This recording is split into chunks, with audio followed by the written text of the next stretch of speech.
അദ്ദേഹം ഒരു മാനസിക രോഗിയാണ്. എനിക്ക് അതിനെക്കുറിച്ച് സത്യം പറഞ്ഞാൽ നമ്മുടെ ഇവിടെ ഇലക്ഷൻ നടക്കുകയല്ലേ, അതിനെക്കുറിച്ച് വേണമെങ്കിൽ സംസാരിക്കാം. വിജയബാബു ഒന്നും മറുപടി അർഹിക്കുന്നില്ല.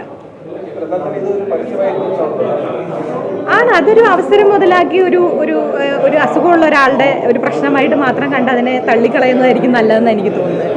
കാര്യം അദ്ദേഹത്തിനുള്ള മറുപടി ഞാൻ ഫേസ്ബുക്കിൽ കൂടെ തന്നെ തിരിച്ചു കൊടുത്തിട്ടുണ്ടല്ലോ.